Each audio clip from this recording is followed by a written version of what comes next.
김종배 시선 집중. 여러분 안녕하십니까? 저는 개인 사정으로 잠시 자리를 비운 김종배 진행자를 대신해서 시선 집중 진행을 맡은 변상욱입니다. 설 연휴 마지막 날인 오늘 이른 시간부터 귀경길 준비를 준비하시는 분들 많으시겠는데요. 청취자 여러분의 귀경길이 지루하지 않도록 오늘 알차고 특별한 시간을 또 마련했습니다. 어제는 인류가 다시 달을 주목하는 이유에 대해서 전문가들과 함께 얘기를 나눴습니다. 오늘은 올 한 해 청취자들이 가장 궁금해하실 바로 그 문제입니다. 집, 부동산 시장 문제를 짚어보겠습니다. 두 분의 특별한 부동산 전문가와 함께 2023년 부동산 시장에 대한 전망과 정부의 정책을 점검해 보겠습니다. 그리고 여러분의 궁금증도 해결해 보겠습니다. 1월 24일 화요일 김종배의 시선집중 광고 듣고 시작하겠습니다.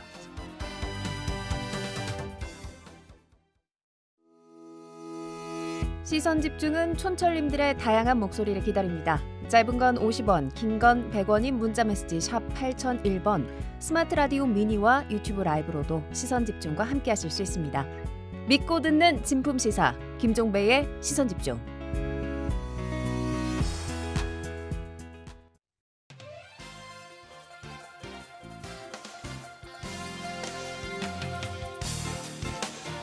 김종배의 시선집중 설특집 2023년 부동산 헌집을 주면 새집을 줄까?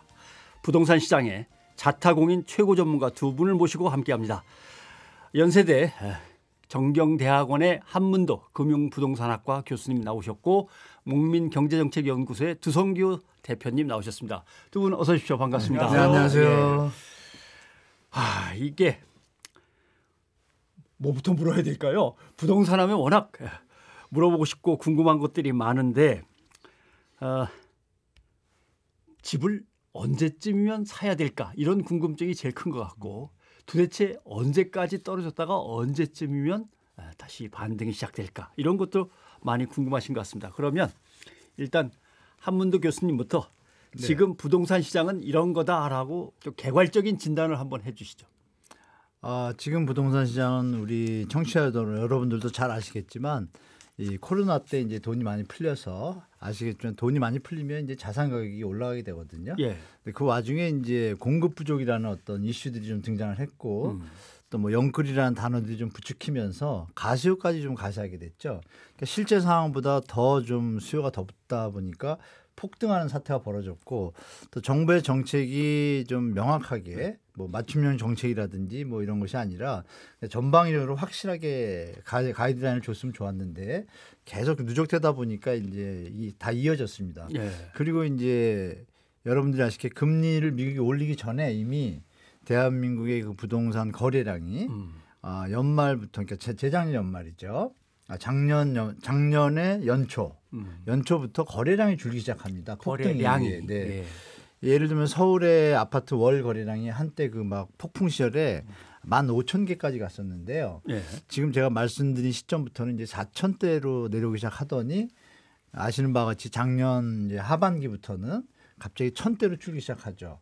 그때가 이제 금리 인상 전입니다. 그러니까 금리 인상 전에 이미 거래량이 줄었다는 얘기는 살 사람이 이제 거의 없어진 건데 왜 안 살까요? 가격이 너무 올랐기 때문에.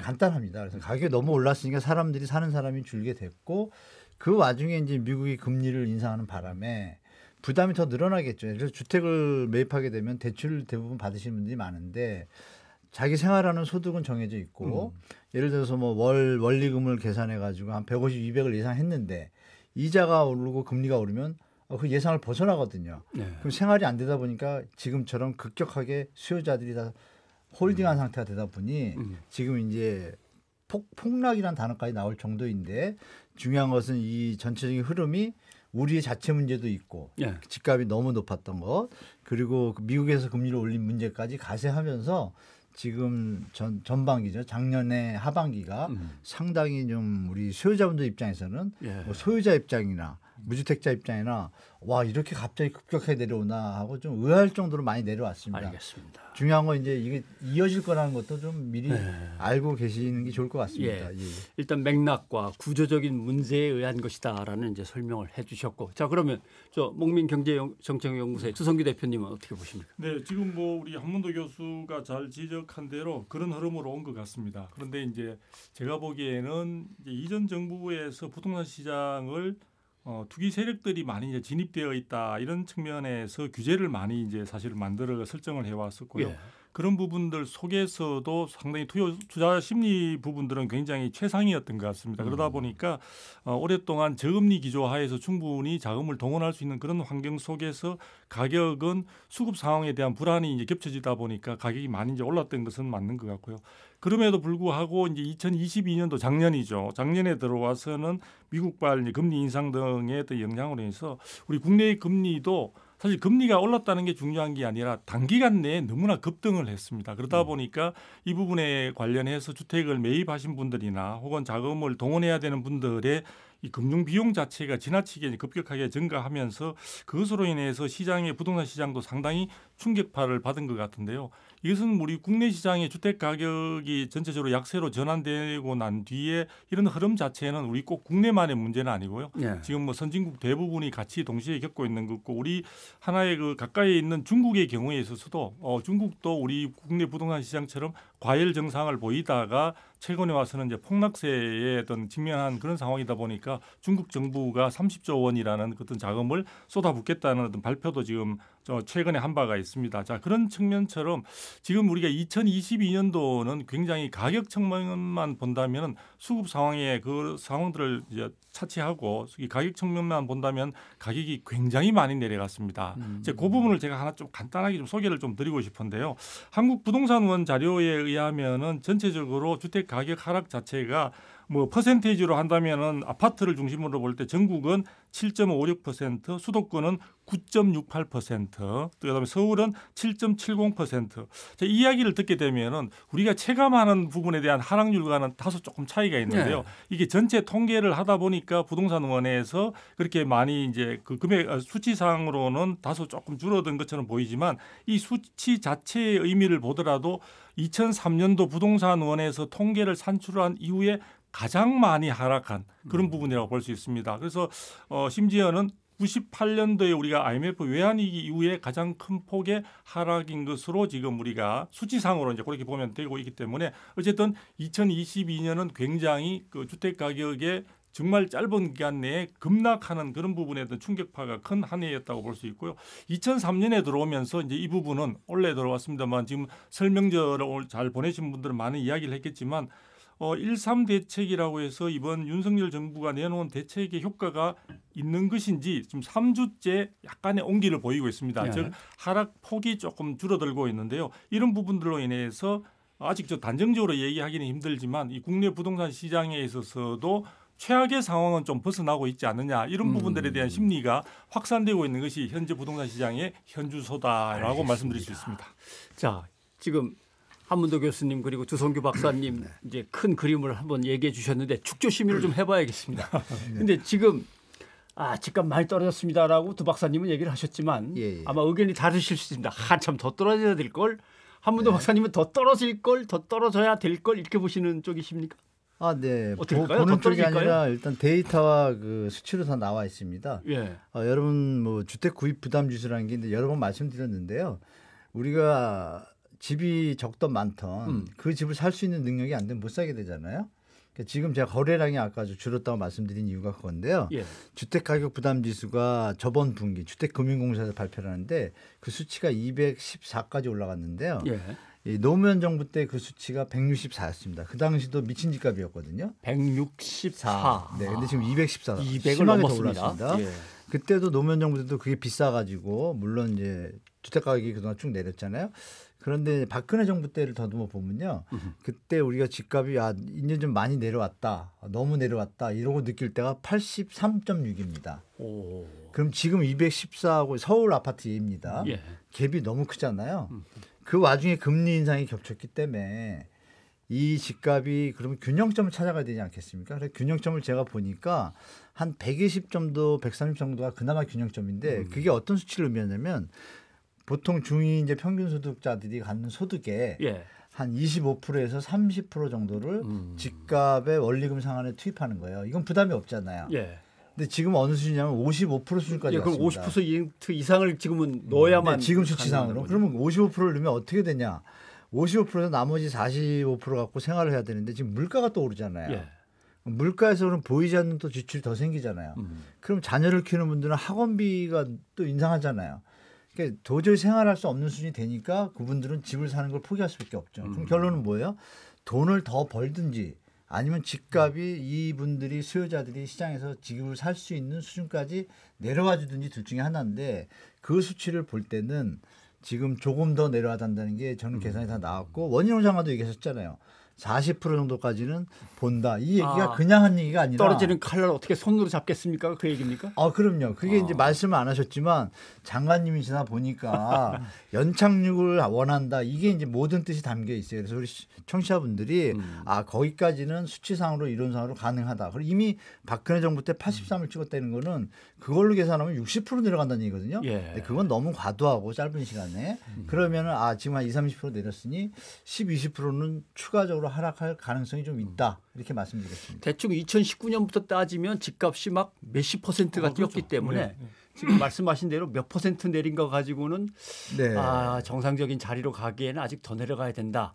시장에서 수요자들이 사줘야 이게 그렇죠. 시장이 그래야 정상화되잖아요. 올라가는데, 근데 예. 사줄 가격의 선이 부담이 너무 강하다 이거죠. 두 박사님은 언제까지 이렇게 계속 조금씩 내려갈 것 일단 이제 같습니까? 시장을 바라보는 시각에서 원희룡 장관도 이제 그런 말씀을 하셨고 뭐 심지어는 글로벌 금융 위기 수준까지 이제 내려가야 된다는 말씀을 하셨는데 저는 시장에 있어서의 가격은 가능한 한 수요와 공급의 원리에 의해서 사실 결정되는 게 바람직하고 정부라든지 정책 당국에서 일정한 어떤 수준 자체를 뭐 버블이라는 이름으로 해서 가이드를 제시하는 것은 좀 시장에 부적절하지 않느냐 하는 생각이 들고요.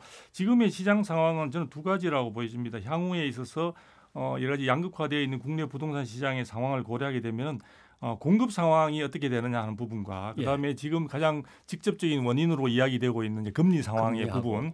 그래서 지금 금리 부분만 좀 말씀을 드리면 박사님. 네. 시민들이 뭘 걱정하는지 한번 얘기를 한번 먼저 듣고 그러시죠. 네, 그다음에 그렇게 이제 하시죠. 공급과 수요와 금리 얘기를 한번 나누는 것 같습니다. 좋습니다. 저희가 거리로 나가서 부동산에 대한 시민들의 얘기를 들어봤습니다. 혹시 부동산 하면 어떤 단어가 떠오르세요? 널뛰기. 이거 뭐 시도 때도 없이 왔다 갔다 그냥 뭐 올라갔다 내려갔다 하니까 뭐를 중심이 잡을 수가 없지. 대출, 이자, 그러니까 이자 부분 때문에 고민하고 있습니다. 요즘 연끌 거지하면서 열심히 돈만 이제 빌리고 하면서 저 끌어가지고 사는데 이제 빚만 가지고 사는 거죠. 전세를 얻는 사람들도 상당하게 불안해.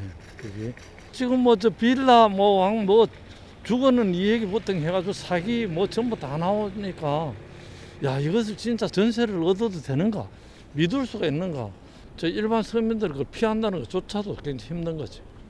지금같이 금리가 높은 시기에 사실 사회 초년생들한테는 집을 사는 게 어렵잖아요. 이때 무리해서 부동산을 사는 게 유리한지 아니면 장기적으로 봤을 때 그래도 예금에 해서 이자를 좀 많이 받으면서 부동산 사는 거는 뒤로 미루는 게 좋을지 잘 모르겠습니다. 부동산 가격 하락에 대한 소식도 계속 전해지고 일단 경기가 침체되면은 뭐 집값이 워낙 비싸다 보니까 거래가 활발하게 이루어지기는 힘들지 않을까 생각해서 한동안은 관망할 생각입니다. 지금 이제 시국도 괜찮아지면은 더 오르지 않을까요? 그래서 만약 살 거면 지금 사놓는 게 좋지 않을까 싶어요. 서울 집 가격이 계속 오르지 않을까요? 어떻게 되든 간에 여기는. 네. 이야기를 들어보니까 시민들도 이제 맥은 대충 짚는 것 같습니다.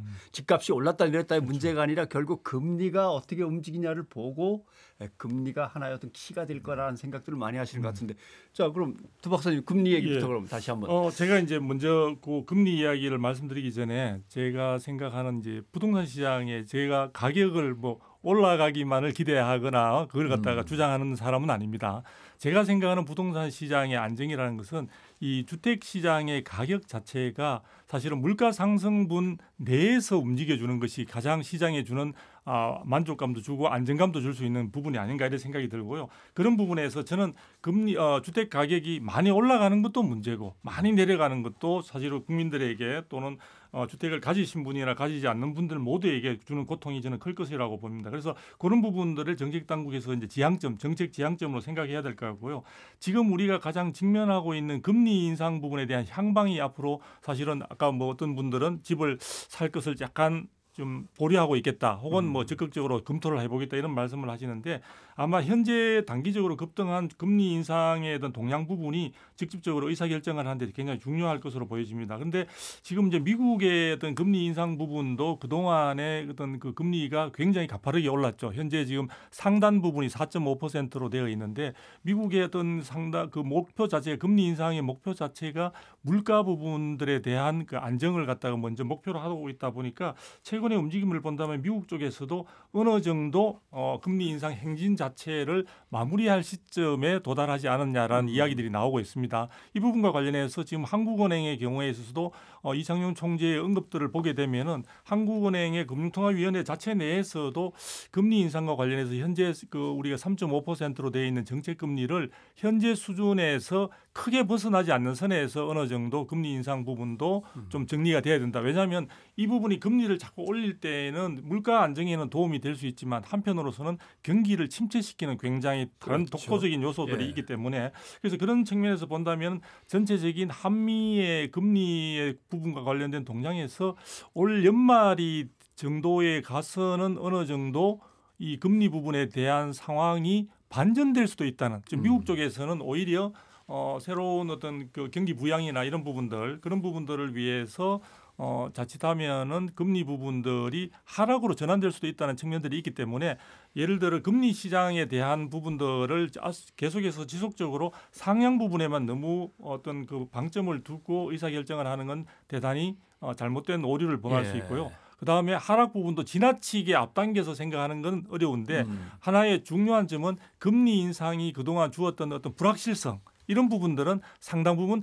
해소되어 가고 있다. 이렇게 해석하는 것이 바람직할 것 같습니다. 결국은 금리 인하 이전에는 어떤 거래 활성화라든가 뭐 나아지는 것은 기대할 수 없지만 금리가 이제 뭔가 멈추고 인상하는 게 멈추고 뭔가 방향을 이제 전환하는 낌새가 보이면 이제 달라지는데 문제는 그러면서 바로 집값이 변화하느냐 아니면 집값 변화까지 가려면 금리가 변한 다음에라도 흐름이 변한 다음에라도 시간이 꽤 걸리냐. 아까 마지막 분이 집을 사긴 살까 지금 차라리 이런 생각도 하시는 것 같던데 그분은 이제 저는 개인적으로 볼 때 호갱이 되는 거죠. 호갱입니까? 만약에 더 내린다라면 더 내린다라면 장기적으로는 오르겠죠 당연히. 그러니까 주식으로 말하면 비싼 거 사가지고 오랫동안 들고 있어서 수익률이 기존 수익률보다 못하다라면 그거 실패한 거잖아요. 그렇죠. 똑같습니다. 집도 다만 장기성에 의해 가지고 집값이 우상향한다는 건 다 이해하죠. 하는데 너무 비쌀 때 사는 건 바보 아닌가요? 그렇죠. 정상적인 가격일 때 사는 거는 저도 권하겠어요. 언제든지 사라고. 근데 지금은 너무 높은 집값인 건 확실합니다. 이건 뭐 여러분도 아시지만 이코노미스트에서도 작년 5월에 대한민국에 대해서 조심하라고 던졌고 IMF에서도 지금 4년째 매년 경고를 했어요. 대한민국 집값의 구조 자체가 전세 대출이라는 다른 나라에 없는 부채 보이지 않는 히든 부채가 있기 때문에 좀 리스크에 대비를 해야 된다. 거기다 마지막 말은 뭐라 했냐면 피하려고 하면 안 된다. 이건 벌어진다라고 판단한 거예요. 그쪽 사람들이. 우리의 상태가 우리가 자체적으로 생각하는 것보다 안 좋고 준비해야 될 부분이 많다는 걸 이제 증명을 하고요. 지금 말씀하신 것처럼 지금 사야 된다 이렇게 하신 분들은 그냥 희망적인 상황을 그냥 단순하게 말씀하신 건데 우리가 뭐 껌 하나 사는 것도 아니고 어마어마한 자기 전 재산이 투입되는 큰 물건을 사는데 지금 당연히 마약 오르니까 산다? 그건 너무 단순한 생각이시고 조금 더 깊게 우리 소장님 말씀 주신 대로 금리가 높으면 당연히 이자 부담이 많지 않습니까? 그럼 금리가 내린다면서 하는 게 더 현명한 분이죠. 그럼 금리가 내리는 시기를 우리가 봐야 되는데 이거는 아무도 예측을 못하죠. 제가 볼 땐 그렇습니다. 사람들이 갖고 있는 걱정은 금리 인상이 멈추고 뭔가 방향 전환이 시작되거나 이제 완화된다 그러면은 그때부터 또 집값이 막 뛸까 봐. 그거에 대해서 그 타이밍을 잡아보려고 하는 거죠. 조금 말씀드리면 지금 타이밍을 잡으려고 하는데 이미 이제 민낯이 드러났습니다. 왜냐하면 여러분들이 아시게 학습효과라는 게 있잖아요. 5060, 40까지는 그나마 두 번이나 세 번째잖아요. 한 번이나 두 번 경험이 있고 2030 분들이 지금 이 얘기를 하실 거란 말입니다. 그렇죠. 다시 따라가야지 하는데 요번에 학습을 하셨잖아요. 연끌할 때 그 분위기는 거의 공포 수준인데 벼락거지 소리 들으면서 그 식사 시간에 집 산 사람들은 큰 소리를 떠들고 집을 안 산 분들은 더 많은데 숫자는 2030에서 당연히 없는 분이 더 많잖아요. 거기서 말도 못하고 하던 세월하고 지금 상황은 정반대가 됐다는 거예요. 그때 집을 샀던 분들은 점심시간에 자꾸 피한다는 거고 이게 느낄 수 있는 게 뭘까요? 젊은이들 입장에서. 젊은이들이 대체 수요자잖아요. 어떻게 보면. 그분들이 시장에 붙어줘야 40이나 5060이 가상하게 같이 시장이 움직이는 것인데 그런 관점에서 보면 요번에 2030은 여기 보시면 한 분은 그렇게 얘기하셨는데 나머지 분들은 이자 걱정하시고 연끌해서 지금 힘들다고 하시고 그러면 이분들 연끌하신 분들은 재투자할 능력이 안 되고 이자의 부담을 느낀 분들은 지금 물가가 오르니까 생활이 더 줄었는데 여기서 그러면 70% 대출을 받았다 가정을 하고 제가 한 가지 말씀드릴게요. 서울의 분양가가 지금 10억 기본으로 얘기하잖아요. 서울의 평균 소득이 작년 말 기준으로 가계복지조사 기준으로는 접고 20년 말 21년 기준으로 보면 6,500 이하가 70%입니다. 2인 가구 이상의 평균 소득이. 6,500 가신 분들의 월 실수령이 한 420에서 50 사이예요. 월. 월로 계산하면은 10억짜리 아파트를 분양받을 때 정부에서 얘기하는 70% 대출을 LTV를 적용해서 다 받았다. DSR 적용 안 하고 다 받으면 월 납입금이요. 원리금 균등을 하면 390만 원이고 원금을 하면 420입니다. 누가 살 수 있습니까? 상식적이지 않습니까? 거다가 만약에 그럼 내가 그럼 돈을 갖다 한 5억, 6억 있다. 그럼 한 4억만 받으면 되겠죠? 그것도 제가 계산해 봤어요. 계산해 보니까 280만 원 원리금은 원금 균등을 하면 330만 원이요. 그럼 남는 자 얼마야? 150밖에 안 돼요. 그럼 평균적으로 서울의 유주택자, 무주택자 5대 5인데 지금 평균적으로 60% 이상 된 분들이 다 제가 말씀드린 분들이 해당되는데 이 10억이란 분양가가 비싼 건가요? 소득이 잘못된 건가요? 이런 관점에서 제가 볼 때는 금리가 지금 오르니까 이렇게 타격이 더 큰 거고 그러니까 이거를 우리가 봐줘야 된다. 왜 수요자들이 살 수 있는 시장 가격이 됐을 때는 사지 말래도 사죠. 아까 마지막 분이 말씀하신 것처럼 언제까지 오르니까 다 아니까. 근데 지금은 그 가격이 아니다라고 좀 말씀드리겠습니다. 네. 저는 이제 그 지금 현재 무주택자 분들이 살 수 있는 가격대가 형성된다는 말은 사실은 되게 말은 굉장히 매끄럽고 멋있는 말인데 그 부분은 시장에서는 사실 이루어질 수 없는 이야기라고 봅니다. 왜냐하면 수요자의 입장에서는 사실은 가장 주택 가격이 떨어지면 떨어질수록 자주 반기는 부분이고 그런데 저는 이제 제가 생각하는 것은 현재 부동산 시장 가격 부분은 아까 말씀드린 대로 물가 안정의 수준 내에서 좀 움직여주는 게 좋고 현재 상황에서도 2022년도에 너무 많이 떨어졌기 때문에 추가적으로 2023년에도 정말 굉장히 큰 폭의 하락이 있게 되면은 아마 우리 부동산 시장 자체가 굉장히 근간이 흔들릴 수도 있는 그런 측면들이 있는 것이 아닌가. 그래서 앞으로 주택을 사실 분들이 좀 선택해야 되는 부분은 국내 부동산 시장이 획일적으로 같은 방향으로 움직이지는 저는 않을 거라고 보는 겁니다. 예를 들어 이제 금리 인상 행진이 어느 정도 마무리된다고 하더라도 지금 우리가 많이 쓰고 있는 양극화 속에서 아마 일부 지역의 경우에 있어서는 빠른 회복의 움직임들이 나타날 수 있고 그렇지 않은 지역에 있어서는 여전히 장기간 굉장히 힘든 상황을 겪을 수도 있는데 예를 들자면 이런 부분과 많이 연관이 되어 있습니다. 현재 이제 주택 가격이 이야기하는 중에 보면은 많이 비싸다, 비싸지 않다, 분양가 상한제 부분에 대한 우리 적용 지역도 지금 해제되고 하긴 했지만 지금 그동안의 우크라이나 사태나 코로나19 사태 등으로 인해서 원자재 가격이 지금 굉장히 많이 올랐습니다. 현장에서는 건설 인건비도 많이 올랐고요. 그러다 보니까 최근에 어떤 이야기들이 나오냐면 이번에 둔촌주공 사태나 이런 걸 보면서 사실은 신규 분양가가 예전에는 시중 시세에 대비해서 한 70% 미만이었는데 최근에 와서는 오히려 큰 별 차이가 없다. 그러다 보니까 수요자로부터 외면받는 그런 상황까지도 갔었죠. 그런 측면에서 본다면은 건설업계가 공급을 담당하고 있지만 실제 가격 부분에 있어서 본인들이 선택할 수 있는 여지가 별로 없는 속으로 몰리고 있죠. 몰리고 있는 가운데 중요한 것은 그 2023년도 올해 경우에 있어서도 공급 부분의 상황은 계획들이나 여러 가지 이런 걸 참고하더라도 별로 긍정적이지는 않습니다. 그래서 서울 같은 경우에 있어서는 물량이 지금 예상되는 수요에 비해서 많이 적을 것으로 예상이 되고 있기 때문에 제가 볼 때는 시장 동향을 많이 면밀하게 살펴보셔야 된다. 그래서 막연히 시장을 나는 주택을 곧 살 거야 아니면 나는 당분간 보류할 거야 이런 쪽의 의사결정보다는 시장 움직임을 계속해서 추적하고 관찰하는 것이 필요하다라는 말씀을 드리고 싶습니다. 전문가가 잘 살펴보십시오라고 하면 사지 말라는 뜻이죠? 그런 뜻에 그렇게 가깝죠. 해석해야 되는 거죠. 네, 맞습니다. 자 그러면 긴 이야기를 이어왔는데 그냥 OX로 하겠습니다. OX. 2023년은 안 사시고 그냥 기다리시는 게 낫겠습니다라고 하는 거에 동의하시면은 손을 들어주시고 저까지 포함해서 3명입니다. 어느 쪽이 유리한지 한번 보겠습니다. 뭐 살 수 있으면 한번 사보세요 하는 쪽이시면은 가만히 계시면 되겠습니다. 자, 안 사시고 기다리는 게 맞습니다. 그럼 2대1로, 이야, 참. 손이 좀 틀리네요. 저쪽 전문가가 올리지 않으셨는데 저는 반쯤 들었고 한 박사님은 확 드셨고. 소장님은 사란 얘기예요 지금? 저는 하반기에 들어서게 되면은 충분히 긍정적으로 검토해 볼 수 있는 환경이 조성될 것으로 기대한다는 거죠. 그럼 개인 사정에 이제 맞춰서 이제 물론 처리를 하실 거긴 합니다만은 그래도 혹시 모르니까 기대도 해봅시다. 자, 마무리를 해야겠습니다. 김종배의 시선집중 설 특집 2번째 시간이죠. 2023년도 부동산 대전망 1부 여기서 줄이고 잠시 후 2부에서 다시 돌아오겠습니다. 세상을 바로 보는 또렷하고 날카로운 시선, 믿고 듣는 진품 시사, 김종배의 시선집중. 네, 시선집중 2부를 시작합니다. 1부에 이어서 윤석열 정부의 새 부동산 정책을 조금 더 살펴보는 쪽으로 2부를 진행해 보겠습니다. 자, 한문도 교수님, 두성규 박사님, 아까 하던 얘기 뭐 조금 이제 이어서 나가야 될 것 같습니다. 청약시장의 바로미터로서 서울의 최대 규모의 재건축 단지 강동구 둔촌 주공아파트를 다들 주목해 봤습니다. 그런데 청약률이 저조하다라고 보는 분도 계시고 저조는 하지만 선방했다고 보시는 분도 계시고 아유 그만하면 됐지 뭐라고 보시는 분도 계신 것 같습니다. 근데 여기에 이제 많은 것들이 엉켜 있습니다. 부동산 이제 청약 시장이나 건축 시장의 전망도 들어 있고 여기에 돈을 댄 파이낸싱 금융들도 있으니까 여기서 안 풀리면은 이제 주택 금융 자체가 또 무너질 수도 있고 해서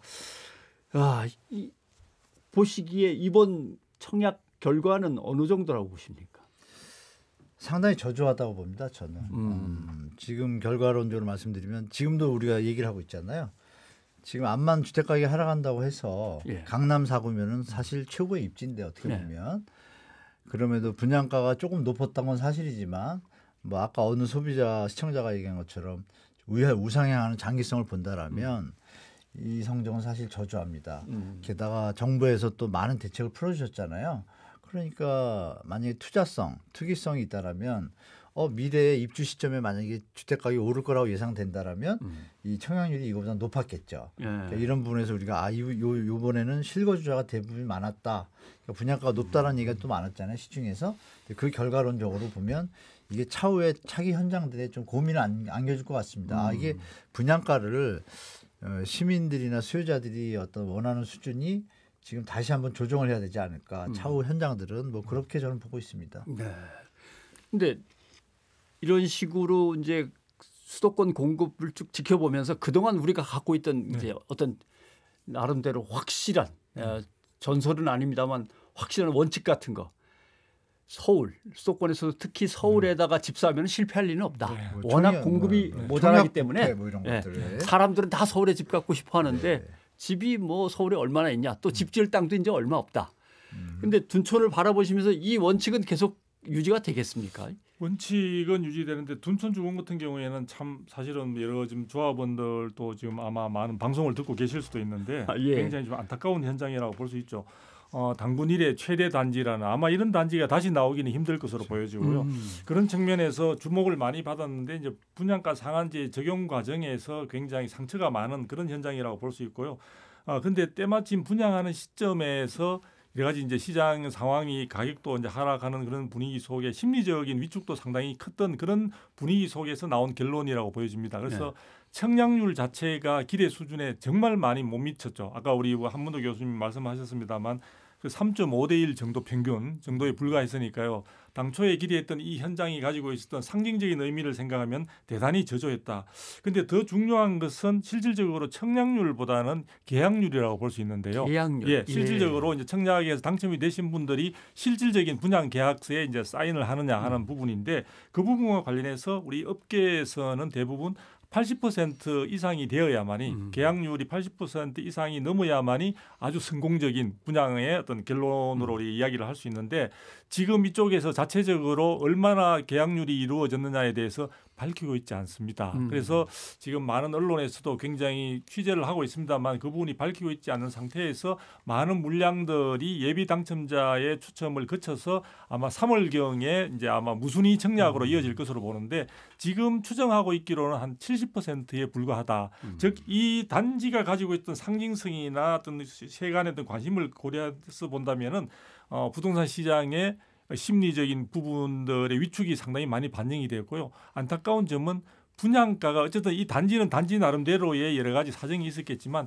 분양가가 주변 지금 가격이 하락한 시세 대비해서 그렇게 메리트가 없는 상황이라고 볼 수 있습니다. 그 부분이 안타깝게도 많이 반영이 되다 보니까 상당히 우려스러운 현장이라는 오명을 지금 쓰게 된 것이 아닌가라는 그런 생각입니다. 그런데 윤석열 정부가 새 정책을 펴면서 상당히 규제를 이제 완화시켜주는 쪽으로 가고 있기 때문에 앞으로 서울만 놓고 본다면 쏟아질 공급 물량을 생각해 보면 뭐 만 단위가 훌쩍 넘어가는 상당히 많이 쏟아질 거니까 이제 서울에 집 못 살까 봐 걱정할 필요는 없다. 뭐 이런 얘기가 나오는데 그렇게까지 갈까요? 네, 올해는 그렇습니다. 올해는 네, 최소한 올해 한 해는 그럴 것 같습니다.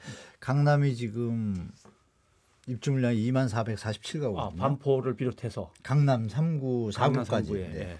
근데 서울의 적정 입주 물량이 35,000에서 4만까지 보는데요. 적을 때 뭐 35,000에도 충분한데 근데 24,400개가 강남 4구에 밀집돼 있어요. 근데 강남 4구는 아시면 조정을 지금 제일 강하다 보니까 희소성이 있다 보니까 지금 뭐 노원구나 금천구나 이쪽 양천구들은 전세 가격이나 주택 가격이 많이 빠졌거든요. 그거에 비하면 강남구는 아직 안 빠진 상태예요. 근데 현재 아시겠지만 2021년도 우리 2020년도 주택 임대차 보호 때문에 전세가가 폭등하면서 주택 가격도 폭등했거든요, 같이. 근데 그때 드신 분들이 올 1월부터 지금 2년 만기예요. 근데 2021년도 초에 계약을 하신 분들은 고점에 다 계약을 하신 거예요, 전세 가격이. 그분들이 지금 대출 금리를 못 버티니까 나오시잖아요. 그래서 역전세난이 이제 시작되고 있어요, 강남이. 그런데 입주 물량까지 또 가세라는 거예요. 그러면은 이 심리적으로 좀 안 좋은 데다가 둔촌주공 결과도 안 좋은 데다가 그러면 물량은 또 나오는 데다가 이러면은 어떻게 막을 수가 없습니다. 제가 볼 때는. 그래서 올 한 해는 서울은 상당히 시장 하방 압력이 되게 강하다고 좀 판단돼요. 물론 우리 소장님 말씀 주신 대로 미국이 금리 피벗이 마치고 또 여러 가지 뭐 변화들이 있다라면 하반기 되면 살아날 수 있겠지만 성급하게 미리 시장을 지금 무조건 상승할 것 같다는 건 좀 빠른 판단 같고 올 한 해는 충분히 지켜보시는 게 좀 좋을 것 같다는 말씀드리겠습니다. 예, 알겠습니다. 저는 이제 서울의 경우에는 지금 거래량이 굉장히 적은 편이죠. 그래서 아까 이야기 제가 오늘 나오기 전에도 한번 거래량을 확인했습니다만 지금 7월부터 그래 2022년 7월부터 거래량이 굉장히 줄었는데 최근에 와서 일부 회복되는 것처럼 보이지만 아직도 1000건 아래에서 지금 한 700건에서 800건 사이 정도 그 정도 선에서 머물고 있습니다. 그만큼 수요 심리가 상당히 필요 이상으로 과도하게 위축되어 있는데요. 지금 서울만 두고 본다면은 저는 서울의 경우에 있어서는 중장기적으로 볼 때 지금 수급 상황에서 상당히 공급 부족이 우려되고 있는 상황이라고 볼 수 있죠. 제가 판단하고 있기로는 서울의 경우에는 평균적인 수요의 물량이 4만에서 4만 5천 호 정도로 생각을 하고 있고요. 2022년도에 2만 5천 호밖에 실제 입주 물량이 만들어지지 못했습니다. 그리고 올해 그 경우에 있어서도 한 2만 5천 호 내외가 예상이 되고 있는데요. 그렇게 된다면은 사실 시장에서 필요로 하는 수요에 비해서 공급 부족 부분이 2년에 걸쳐서도 지금 한 2, 3만의 부족 상황이 나타나게 되고 2024년도 이후에도 서울 시내의 경우에 있어서는 현재 상황으로 보게 된다면은 공급 물량이 수요에 비해서 충분하지 못하다. 그래서 제가 볼 때에는 이 금리 문제만 해결된다면은 실수요자들도 관심을 갖게 될 것이고 또 지금 버티기에 들어가 있는 많은 또 자산을 좀 갖고 있는 분들도 충분한 여유 자금을 가지고 들어올 수 있는 상황들을 고려할 때 서울 시내의 경우에 있어서는 부동산 시장의 어떤 그런 상황들이 향후에 있어서도 그렇게 비관적이지 않다 이렇게 보고 있습니다. 네, 알겠습니다. 이건 좀 제가 추원드리고 네. 싶은데요. 지금 이제 서울의 입주 물량 올해는 35,000개입니다. 5,800개인데 강남 4구만 2만 개고요. 네. 15,000개는 강북구하고 다 퍼져 있는데요. 중요한 건 뭐냐면 지금 인천이 이제 서울에 영향을 미칩니다. 왜냐하면 인천의 입주 물량이 작년에도 4만 3천 건이었고 올해도 4만 5천 건이에요. 합하면 9만 건인데 인천의 적정 물량이 1년에 한 1만 5천 건입니다. 그러면 집이 6, 7만 개가 남는 거죠. 순간적으로. 그래서 지금 아시겠지만 강천구랜다. 강서구하고요. 양천구, 금천구 이쪽이 이제 인천 경인고속도로 접경 지역이잖아요. 접경 지역이니까. 그러니까 경인고속도로만 타면은 바로 거기 인천이거든요. 그래서 조금만 가면 새 아파트가 요즘 2억밖에 안 합니다. 전세가. 매매도 3억밖에 안 하니까 지금 인천의 역풍선 효과가 서울의 강서구, 양천구, 금천구에 미치고 있거든요. 실제로 이 지역의 전세 가격이나 주택 가격이 조금 더 다른 지역보다 서울에 내려가고 있습니다. 이게 뭐냐면 서울의 인구가 5만씩 계속 줄고 있잖아요. 그럼 이게 뭐냐면 역풍선 효과로 양천구 이쪽이 이제 저렴하게 되면 또 그 옆에 붙어 있는 안쪽에서 또 그쪽으로 또 풍선 효과 나가는 이전 효과가 있기 때문에 저는 이제 우리 소장님 말씀에 좀 다른 의견을 갖고 있습니다. 아, 올해는 심하면 내년까지도 이게 이어질 수도 있다라고 좀 말씀드리겠습니다. 네. 그래서 정부도 이런 걱정을 하는 것 같습니다. 그래서 공급이 넘치면서 아파트가 남으면 그걸 갖다 임대로 돌려가지고 뭐 싸게 좀 빌려주는 쪽 뭐 이런 얘기들도 나오는데 이런 정책이 이게 먹힐 수 있는 정책입니까? 건설회사들도 그렇게 바라는 정책은 아닐 것 같기도 하고요. 네, 지금 이제 사실은 이제 미분양과 관련된 부분들이 이제 구체적으로 현실화되고 있다 보니까 건설업계로서는 이제 발등에 불이 떨어지는 상황에서 정부에다가 이제 아마 하소연을 한 것 같습니다. 예. 왜냐하면 우리가 분양할 때 시장 상황이 되게 좋을 때를 결국은 분양가 상한제를 민간 택지에 적용하다 보니까 우리가 타이밍을 놓쳤다. 타이밍을 놓친 상태에서 지금 상황에 몰리게 됐으니까 이 부분에 대한 원인 제공자인 정부나 정책 당국이 이 부분에 대해서 우리한테 좀 도움의 손길을 줬으면 좋겠다는 이야기가 그 LH의 그 매입 임대던 그런 물량들을 통해서 좀 사업을 통해서 좀 도움을 달라는 이야기들이 나오고 있는데요. 제가 볼 때는 아직까지는 좀 이른 것 같습니다. 이런 부분에서 뭐 건설업계의 자구 노력이 먼저 선행되어야 된다는 이야기들도 많이 있고요. 그리고 전제 건설업계에서 생각하는 미분양으로 인해서 시장 상황이 건설업계가 굉장히 위기에 처하는 그 물량의 어떤 마지노선이라고 볼 수 있는 게 한 6만 호 정도로 지금 보고 있는데요. 지금 이미 물론 6만 호를 좀 미분양 물량이 넘어섰습니다. 한 6만 2천 호. 이는 국토부 장관이 기자간담회에서 나온 이야기이기 때문에 아마 지금 집계된 것으로는 시중에서는 한 5만 8천 호 이야기를 11월 달에 기준으로 이야기하는데 작년 11월 달 기준으로 그러나 지금의 경우에 미분양 물량은 상당히 위험 순위로 이미 이제 들어온 것은 맞다. 그렇지만 이것에 대해서 당장 정부가 미분양 물량을 매입해 주는 부분과 관련해서 뭐 국민 세금이라든지 또 공공의 어떤 자금들을 활용하는 것은 조금 조심스럽다. 저는 이제 그렇게 보고 있습니다. 근데 5년간 한 270만 가구 공급한다 뭐 이런 얘기가 나왔었는데 네네네네. 그럼 금리 인상이나 미분양이나 주택 가격의 문제 이런 것들을 고려하면은 공급 정책을 뭔가 좀 조정을 해야 될 필요도 있는 건가요? 지금 270만 원 중에 우리가 정확하게 계산할게요. 여기에 이제 정비 사업 있지 않습니까? 재건축 재개발 또 정부가 추진하려고 하는 민간 임대 주택 확대 방안, 도심 공공 복합 이런 게 다 포함된 거예요. 예. 그래서 지금 말씀드린 실제로 확실하게 가능할 수 있는 것은 제가 알기로는 공공택지 확보가 128만 호 분량이 되어 있습니다. 나머지는 가용적인 거예요. 왜냐하면 조합원들인 국민들이 안 한다 그러면 뭐 할 수 없는 거예요. 그래서 일단은 128만 원은 이제 확정적으로 나온다고 보시고 예. 이거는 큰 무리가 없는데 이제 추가적으로 공급되는 물량들이 정부에서 이제 지원책을 많이 써서 많이 나오게 되면 사실 조절이 필요한 건 확실합니다. 이렇게 하락세가 계속될 때는 우리가 인구 감소 되다 보니까 그러나 이제 정부에서 정한 택지는 분명히 공급이 이어질 수밖에 없고 토지 부산이 또 끝나가고 있거든요. 그러니까 이거 간다 보면 그러니까 여러분들이 생각하실 게 한 130만 원 무조건 되겠구나. 그리고 만약에 정부하고 조합원들이나 뭐 시장상이 좋다라면 270만 원도 가능하겠다. 다만 이번 정부에서 공급되는 게 아니라 그냥 인허가가 나는 것이지 예. 이번 정부에서 할 수 있는 건 제가 볼 때 한정적이라고 봅니다. 예. 암만 열심히 해도 270만 원으로 시작할 수는 없는 거고 계획인 거죠. 그래서 한 120만 원, 130만 원 가능하다 보면 조금 조정은 좀 가능하다 봅니다. 제일 좀 민감한 얘기일 수 있는데 결국은 윤석열 정부가 그동안 한 4번에 걸쳐서 부동산 정책을 큰 것들을 내놨습니다. 흐름을 보면 뭐 집을 여러 채 갖고 있는 사람 세금 깎아주고 대출 규제 풀어주고 강남 3구나 용산구는 좀 제외가 됐습니다만은 나머지 지역에 대해서는 규제 지역도 좀 해제를 해준다거나 이렇게 쭉 뭔가 방향을 잡은 것이 결국은 이제 일반 국민들 사이에서 이제 결국 뭐 집 가진 사람들 위주로 가는 거냐, 집값을 올리는 게 목표인 거냐, 내리는 게 목표인 거냐 이제 이런 질문도 제기하고 근데 이 정책의 방향 그리고 효과가 제대로 나올지에 대해서는 어떻게 보시는지가 제일 궁금합니다. 제가 그 부분과 관련해서는 지금 이제 윤석열 정부가 들어서고 난 뒤에 여러 가지 기존 어떤 문재인 정부 때 있었던 각종 규제 부분에 대해서 이제 완화를 많이 했습니다. 그리고 특히 이제 세제 부분과 관련돼서 먼저 손을 댔는데요.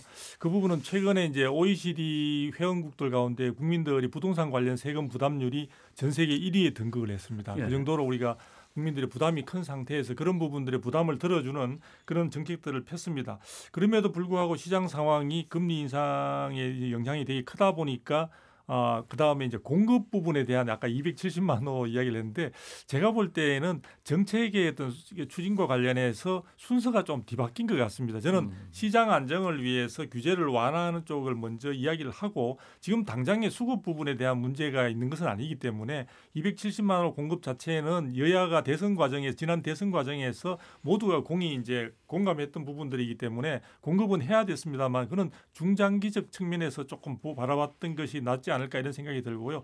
지금 이번에 여러 가지 규제 완화 부분들이 세제라든지 대출이라든지 그다음에 이제 청약 문제, 그다음에 재건축 문제까지 포함해서 종합적으로 기존에 있던 규제를 완화하는 쪽의 내용들의 어떤 대책들을 내놓는데요. 이 부분은 지금 부분에 있어 효과가 단정적으로 대단히 있을 것이다 이렇게 이야기하기는 힘듭니다. 다만 서서히 효과가 있을 것으로 기대는 많이 하고 있는 상황이고요. 지금 올해 들어서서 1월 달에 3주에 걸쳐서 지금 그런 대책 발표 이후에 시장의 반응 자체는 가격의 하락폭이 좀 둔화되고 있는 식으로 나타나고 있기 때문에 그런 부분들은 좀 시간을 두고 그리고 더 세부적인 부분들은 경우에 따라서 아마도 지금 야당의 협조가 필요한 부분들도 입법 사항들이 많이 포함되어 있다 보니까 그런 부분들을 정치적으로도 좀 풀어나가야 되는 그런 과제들을 갖고 있기 때문에 조금 더 시간을 두고 우리가 지켜봐야 될 것으로 보입니다. 한 교수님 어떻게 보십니까? 규제 완화 대책이 뜻은 좋은데요. 그 덕분에 이제 둔촌주공이 그나마 공개되지는 않지만 70% 얘기가 나오지 않습니까? 만약에 그게 40-50%였으면 사실 건설사나 경제에는 좀 큰 도움은 안 됐을 것 같아요. 너무 급격한 그런 건 안 좋으니까요. 충격은. 그건 저 이해합니다. 충분히 이해하는데 균형 감각이 좀 부족한 것 같습니다. 공정과 상식을 내세우는 정부가 지금 전체적으로 보면은 무주택자나 서민을 위한 대책은 추가적으로 된 것이 별로 없거든요. 그냥 대출 빚내서 더 받으라는 얘기밖에 없잖아요. 은행 도와주는 얘기밖에 없고. 이런 부분에서 저는 좀 아쉽다라는 말씀 드리고 미분양 매입에 대해서도 좀 말씀드리고 싶은 게 미분양 매입을 할 때 그 돈이 국민의 세금이지 않습니까? 국민의 세금인데 지금 윤석열 대통령이 말씀하신 건 1월 3일이에요. 1월 3일 전에도 뭐 소장님도 아시겠지만 이미 그 LH에는 예산이 있습니다. 허가하고 미분양 주택을 떠나서 기존 주택을 사가지고 임대를 하는 어떤 정책이 있거든요. 그 예산이 있는데 그걸 7조로 늘려서 하겠다고 얘기한 건데 중요한 건 이겁니다. 얼마에 사냐가 중요하죠. 예를 들어서 분양가가 100원 1억인데 그걸 1억에 산다? 그 국민 세금으로 건설사분들 이득을 챙겨주는 게 이건 말이 안 되잖아요. 그러면 원가가 있잖아요. 원가. 지금 주택가격이 막 내려가고 있는데 누가 봐도 원가만 돼도 그 회사가 부도가 안 나고 원가에만 처음에 분양한 건 팔리고 나면 나머지 부분은 원가에 팔아도 어떤 수익이 보존이 되잖아요. 그럼 원가에라도 사면 그나마 좀 그래도 건설사는 뭐 문제가 없어요. 그러면 그거보다 높게 사는 건 문제가 되겠죠. 그런데 12월 달에 두 군데가 지금 LH에서 매입을 했는데요. 들어보셨을 겁니다. 서울의 일부 강북구죠. 수유역에 모모 칸타빌이 분양이 안 돼가지고 15% 할인 분양을 하고 있었어요. 15% 할인 분양을 하고 있는데 그 값에 다 사줬습니다. 28가구를. 아니 할인 분양해가지고도 안 팔리고 있는 걸 왜 사주죠 나라가? 그 돈이 누구 거예요? 국민 거잖아요. 근데 그 옆에 또 광진구 자양동을 가니까 거기 무슨 오피스텔도 있는데 그거는 시세가 제가 이제 조사까지 했습니다. 느낌 이상해가지고 국민 세금 갖고 지금 뭐 하는 거지? 좀 이상해가지고 보니까 광진 자양 모모모 자양이라는 오피스텔이 있는데요. 세대당 3억 5천 주고 매입을 한 것 같아요. 3억에 3억 5천 계산해 보니까. 근데 인근에 있는 똑같은 전용 면적이 2억 5천입니다. 네. 그래서 제가 확실하지 않지만 일단 조사해서 제가 놀래고 나서 만약에 이렇다면 이건 배임죄거든요. 사실 국민의 재산을 가지고 배임한 거잖아요. 이런 부분에 좀 놀라운 부분이 있기 때문에 만약에 윤석열 대통령이 뜻은 좋습니다. 미분양을 싸게 사서 50% 60%에 사서 공공임대주택으로 청년들한테 주거 지원을 한다든지 아니면 싸게 사서 싸게 분양한다든지 이러면 국민들이 박수를 치겠죠. 근데 가이드를 안 주신 거예요. 윤 대통령께서 하라만 했지 비싸게 사줘라 싸게 사줘라 이건 알아서 해봐라 하니까 이런 일이 나오겠죠. 그래서 저는 그 부분에 대해서 정책은 좋은 정책인데 만약에 잘못 사게 되면 이건 배임죄 해당하는 큰 문제가 되는 거고 만약에 저렴하게 산다면 저는 박수를 치겠다 말씀드리겠습니다. 그런데 두 박사님께 좀 여쭤보고 싶은 것은 윤석열 정부의 흐름상으로 봐서 이 정도면 너무 갑자기 막 푸는 거 아니야? 또는 풀만한 건 이제 다 풀었네라고 했는데 더 센 정책이 나올 가능성도 있습니까? 안 풀리면? 저는 뭐 있다고 보여집니다. 그러니까 지금의 이번에 이제 대표적인 게 규제 지역 지정을 해제한 것인데요. 그 부분이 이제 강남 3구하고 용산구를 지금 제외하고 있죠. 그런데 제가 생각할 때 지금 규제를 푸는 것은 시장을 갖다가 과열시키거나 또는 뭐 투기 세력들이 들어올 수 있는 환경을 만들어주기 위한 것이라기보다는 시장을 정상화하는 차원에서 저는 좀 접근해야 되지 않을까 싶습니다. 그러니까 과거 정부에서 필요 이상으로 징벌적 성격의 규제들이 중첩적으로 많이 설정되어 있다 보니까 시장에서 수요와 공급에 의한 작동 원리 자체가 제대로 작동되지 못했던 측면들이 있다. 그래서 그런 부분들이 외부로부터의 금리 인상에 대한 충격파를 대처하는 데 있어서는 상당히 시장이 너무 경직되어 있으니까 그 부분에서 저는 어느 정도 시장 경제 원리가 회복될 수 있는 그런 쪽의 환경을 위한 정상화 차원의 어떤 그런 대책들이 지금 규제 완화로 나타난 거고요. 앞으로 시장 상황에서 이름에도 불구하고 제대로 더 상황이 호전되지 못하고 또 여러 가지 경기 침체와 같이 맞물려서 시장이 굉장히 어려운 상황에 처해지게 된다면은 과거에 우리가 뭐 MB 정부 때나 그다음에 박근혜 정부 때에도 그런 적이 있습니다만 시장에 있어서 어떤 수요자들이 충분히 거래하는 데 대해서 비용을 최소화시키고 좀 적극적으로 의사를 가질 수 있는 그런 환경을 위해서 저는 추가적인 인센티브 성격의 어떤 그런 정책들도 추가적으로 나올 수 있다 이렇게 보고 있습니다. 그러다 보면 강남 3구는 볼멘 소리가 많이 나오는데 강남 3구의 완화도 가능한 나올 수 있을까요? 네네. 그럼 뭐 제가 볼 때 빨리 나올 것 같습니다. 제 생각에 강남 3구 특유가지고 해제는 용산 포함해서요. 예. 빨리 나올 수도 있다고 보는데 안 나올 수도 있겠지만 나오면 빨리 나올 것 같고요. 임대사업자 갖고 아마 정부가 만지작거리고 있을 것 같습니다. 임대사업자 제도의 어떤 가이드가 안 정해졌거든요. 매입 임대사업자 제도를 활성화시킨다고 얘기만 했죠. 예. 이게 과연 국민을 위한 정책으로 갈지 아니면 있는 자를 위한 정책으로 갈지 좀 지켜봐야 될 것 같고요. 마지막으로 이제 일시적 양도세 감면이라는 제도가 있습니다.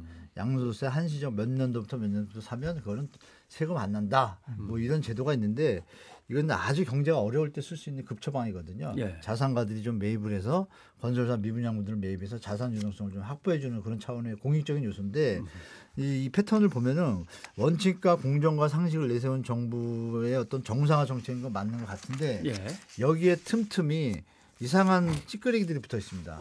예를 들면 물론 이런 얘기는 했어요. 만약에 투기 조짐이 보이면 바로 규제 대책을 다시 걷어들이겠다는 얘기를 했는데 안 걷어들이고 잠시 방치하면 또 폭등이 되겠죠. 예. 또 피해가 버리고 문제가 발생했죠. 물론 이제 뭐 장관님이나 뭐 정부 잘 하겠지만 양도소득세를 비과세한다는 표현 자체가 집을 지금 분양하는 것들을 사서 그냥 이자만 내고 가다가 집값이 튀면 바로 팔 수도 있고 세금은 한 푼도 안 받고 이게 정상은 아니잖아요. 상식적으로. 그러니까 규제 완화를 하는 건 좋아요. 좋은데 분양을 하는 현장들은 실거주가 일단 우선이잖아요. 실거주 원칙은 지켜줘야죠. 기본적으로. 그리고 나머지 물건에 대해서는 지금 말한 뭐 사가지고 팔고 이렇게 해줘야 되는데 애초부터 이걸 던져버리니까 젊은이들조차 어려운 분들조차 나도 이번에 투기해볼까 이런 투기심을 조장하는 정책이 같이 들어가 있는 거예요. 이런 부분이 사실 많이 섭섭합니다. 개인적으로. 원칙, 공정, 상식, 자유 이거하고는 좀 배치된다. 그래서 이런 부분을 정부에서 물론 정상화시키려는 의지는 충분히 이해하지만 틈틈이 보면 기억나시잖아요. 상생임대인 제도 때도 상생임대인 제도인데 상생이 아니라 임대인 완전 상생제도예요. 임대인은 세금을 계산하면 한 7천만 원 세이브한다 그러면 임차인은 막 널어놓기만 했지 월세 세액공제 뭐 늘어났지 다 합해봤자 똑같은 가격의 기준을 가지고 계산을 해보니까 한 700만 원 되더라고요. 아니 임차인은 700만 원 혜택을 보고 임대인은 7, 8천을 혜택을 보면 균형도 안 맞잖아요. 그러니까 이런 부분들에 대해서 정부가 다 좋다 이거예요. 정상화를 위해서 애쓰는 건 좋은데 무주택자 서민이 50%입니다. 국민의. 그리고 다주택자분들은 10%예요. 그러면 그 균형 감각을 좀 맞추셔가지고 무주택자분들에 대해서 뭐 취득세를 감면해 준다. 뭐 해주는 것도 일부는 지금 있습니다만 몇 년간 사시는 분들은 해주겠다. 다주택자 세금은 감면해 주면서 왜 무주택자 세금 감면 못하죠? 이런 균형 감각이 나온 정책이 나온다라면 정부의 진정성이 좀 저도 박수를 치겠는데 그런 건 좀 보완해 주셨으면 좀 부탁드리겠습니다. 이런 걱정들을 좀 하는 것 같습니다. 네. 결국은 나름대로 여유가 있는 사람들이 다시 주택시장으로 좀 들어오도록 자꾸 문을 열고 규제를 완화하는데 그러다가 진짜 이제 금리 문제도 조금 완화가 되면서 우르르 들어와서 다시 문제가 생기면 조이는 걸 갖다 조금씩 조정하는 건 몰라도 확 풀었다가 다시 조일 수 있을까? 그렇죠. 박사님 어떻게 보십니까? 그 부분은 이제 쉽지 않은 상황으로 보여지는데 이제 그런 부분들이 있기 때문에 시장 정책을 부동산 시장 정책을 펼쳐 나가는 데 있어서 가장 이제 근간이 되어야 된다는 건 저는 이제 수요와 공급 부분을 이야기를 말씀을 드렸던 거고요. 만일에 이제 규제를 풀었는데 시장이 굉장히 과열되는 쪽으로 된다는 것은 결국은 그 전제되는 조건 자체가 공급이 시장에서 필요로 하는 뭐 가수요까지 포함해서 그 수요에 충족되지 못한 상황이 될 때 사실 그런 상황들이 벌어질 수가 있죠. 그래서 이제 윤석열 정부 같은 경우나 그다음에 그때 우리 대선 과정에서 보면 이재명 후보 당시 후보 같은 경우에는 오히려 350만까지 이야기를 했던 적이 있거든요. 그래서 물량 부분에 대해서 중장기적인 안정을 위해서는 충분히 공급된다는 그 전제 하에서 사실은 시장 내에서 투기 세력들이 들어올 수 있는 환경 부분이 지금 규제를 푸는 것 자체가 사실 시장 투기 세력들이 들어올 수 있는 그런 환경을 만들어주는 것과는 조금 거리가 있다. 아까 제가 말한 정상화라는 그 범위 내에서 이제 보여주면 좋겠고요. 그리고 시장에 있어서 우리는 시장 기능에 대해서 좀 신뢰감을 가져야 되는데 역대 정부들이 그런 부분에서는 많이 부족했던 것 같습니다. 사실 부동산 시장 정책이 한 뭐 20년 동안 꾸준히 어떤 한 방향으로 가면서 조금씩 수정을 했다면 모를까 지금처럼 냉탕 온탕을 왔다 갔다 이렇게만 안 했으면 부동산 시장이 상당히 자리를 잡아서 별일 없을 것 같은 생각도 들거든요. 지금 만약에 정부가 안 나서고 민간한테 다 맡겼다라면 이런 일 없었습니다. 완전 시장 원리에 의해 가지고 비싼 집은 싸게 팔 것이고 경쟁에서 갔을 텐데 정부가 규제를 해서 어느 정도 그러니까 반대편이 튀게 되잖아요. 수요는 하나 존재하고 그럼 장기적인 공급이 정해져야 되는데 정권마다 많이 냈다가 또 막았다가 이걸 하니까 국민만 피곤한 거죠. 그러니까 다들 뭐 한 또 5년 기다리면 또 뭐 확 뒤집힐 수 있으니까. 그러니까 아니 그분들이 뭐냐면 이거죠. 정책적 그러니까 국민을 위한 정책 개념에서 부동산 정책을 짠 게 아니라 정치적 시나리오로 이 부동산 정책을 짜거든요.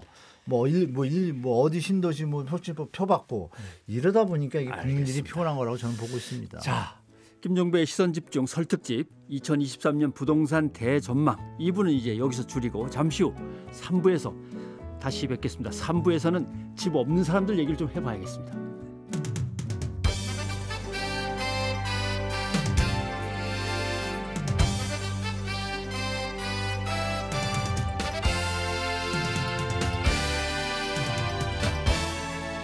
김종배 시선 집중.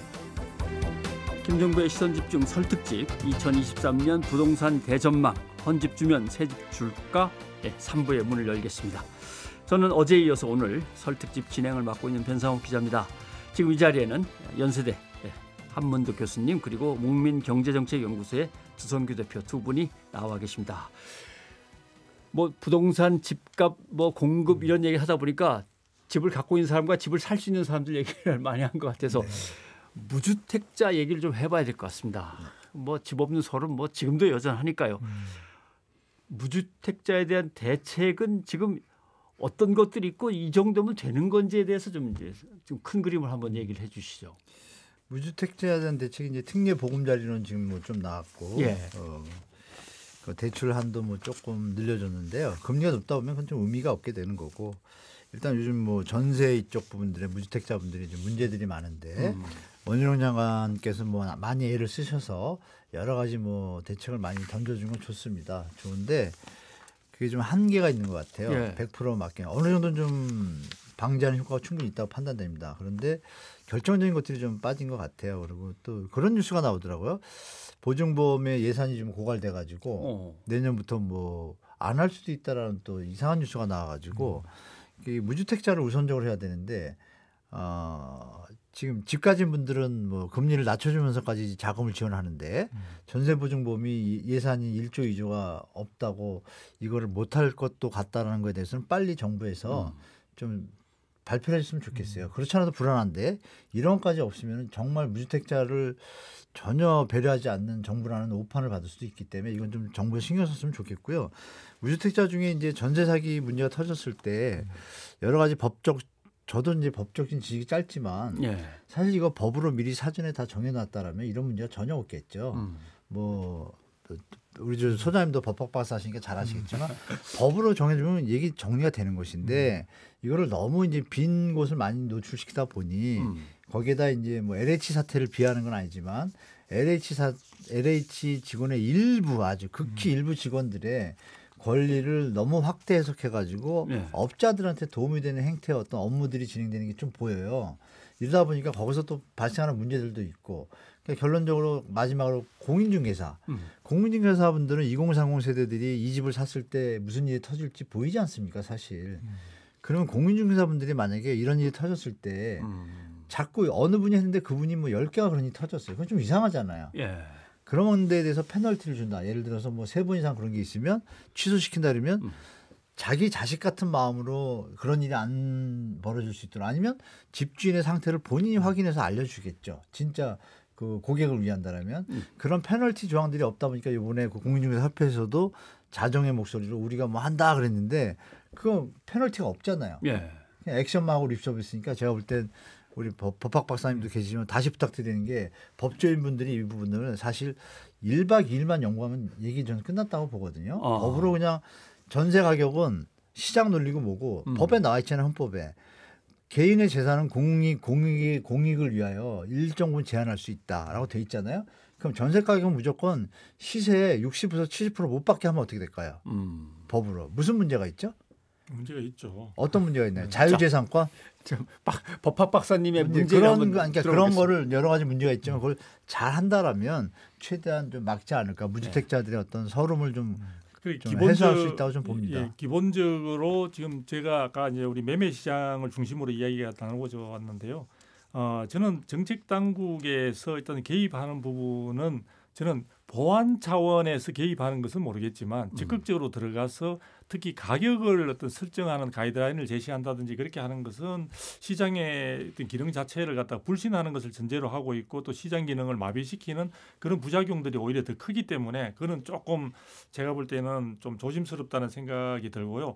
일단 무주택자에 대한 우리 생각을 우리가 가져가는 데 있어서 2003년도에 그전에는 주택 건설을 촉진하기 위해서 당시의 근거 법령이 주택건설촉진법이었습니다. 그 부분이 이제 2003년도에 주택법이라는 이름으로 현재 이제 법이 시행되어 있는데 그때 당시에 법을 주택법이라는 이름으로 이름만 바꾼 게 아니라 전체적인 부분에 있어서 주택 소유 개념에서 주거 정책이라는 쪽에 방점을 두는 쪽으로 그래서 주거의 질을 향상시키고 단순히 주택을 매입해서 자기가 유주택자가 되는 게 문제가 아니라 자기가 전세든 월세든 어쨌든 거주하고 있는 주거 자체가 저렴한 비용으로 또 장기간 안정적으로 가져갈 수 있는데 정책의 목표가 맞춰져 왔다고 볼 수 있는데요.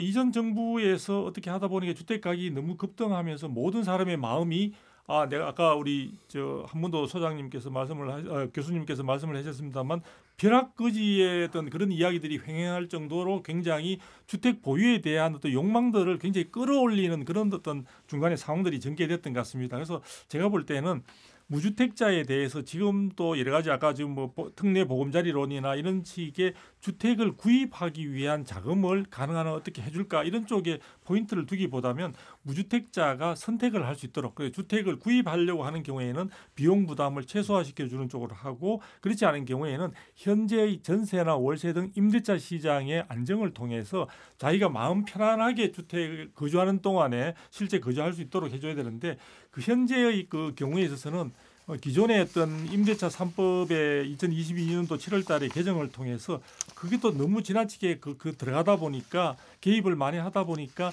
임대차 시장에 있어서 거래의 탄력성, 즉 거래 자체가 원활하게 시장 상황에 따라 적극적으로 반응하면서 움직일 수 있는 그런 부분들을 너무나 경직되게 좀 옥죄어 놓고 있는 것이 아닌가. 그래서 제가 볼 때는 무주택자에 대해서 정책의 어떤 비중이 더 강화돼야 된다는 것은 공감을 합니다. 공감을 하는데 그 부분에 대해서 정부가 이래라 저래라 하는 식의 개입은 좀 조심스럽다라는 말씀을 드리고 싶습니다. 네, 알겠습니다.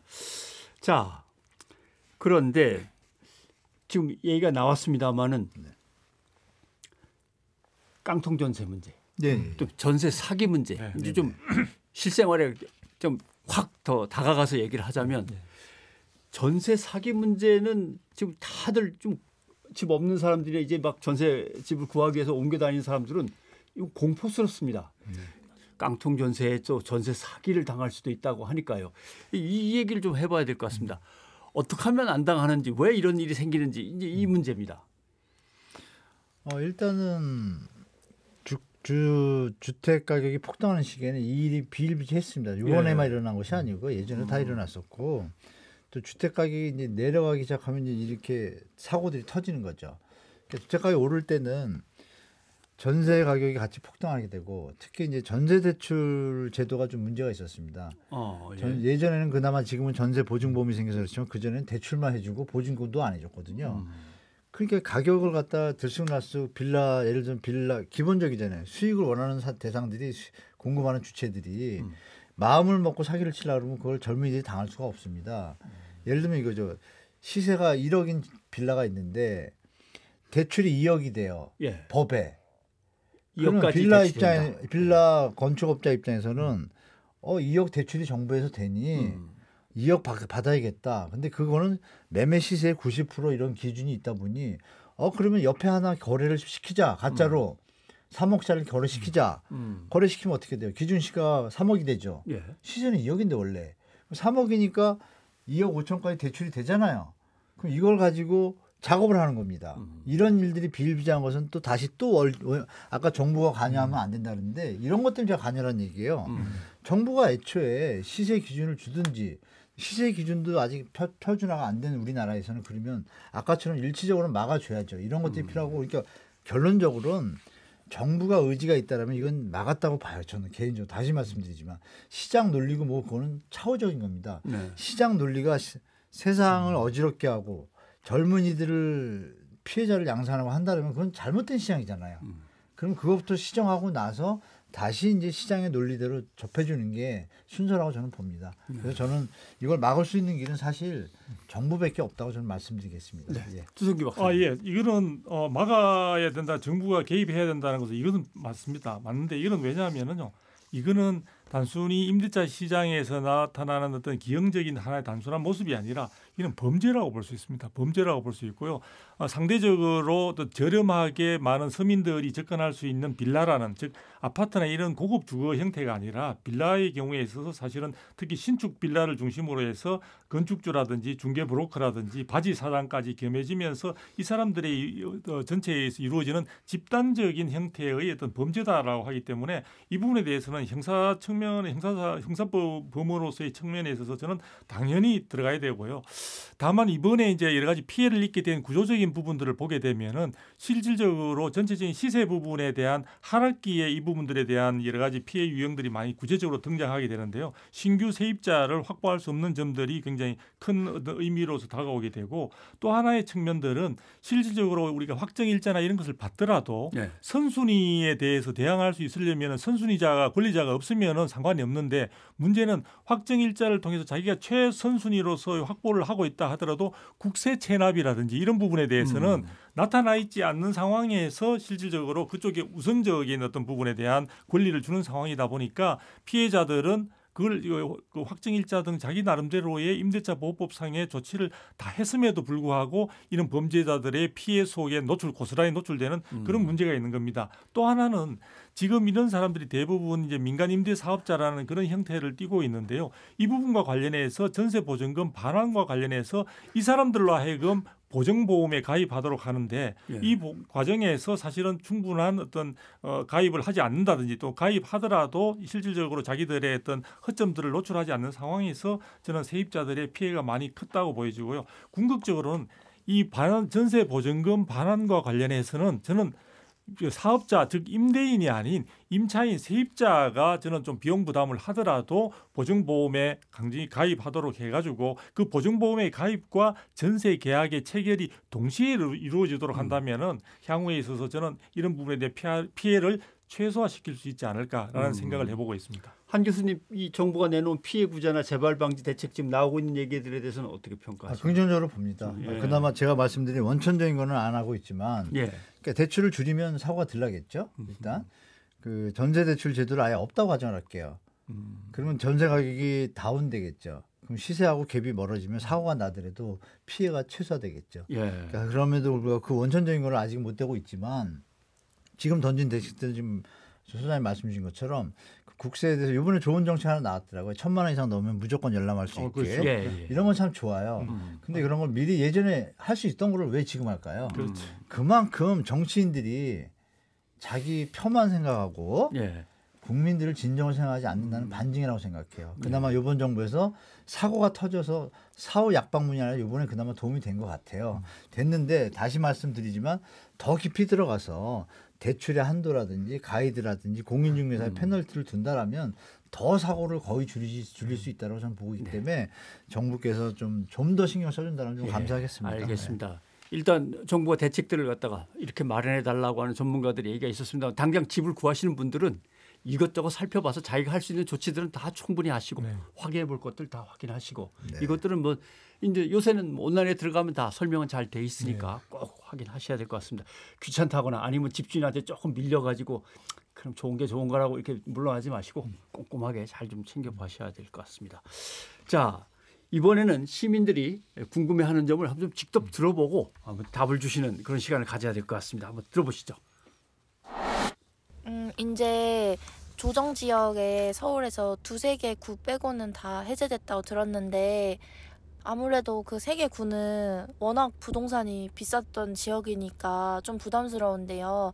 최근 몇 년 동안은 다른 지역도 집값이 너무 많이 올랐잖아요. 근데 그 다른 지역의 집값이 좀 안정화가 되면서 사는 게 좋은지 궁금합니다. 그럼에도 아직 집을 사는 게 어렵잖아요. 대출을 무리해서 받는 게 좋을까요? 저는 잘 모르겠습니다.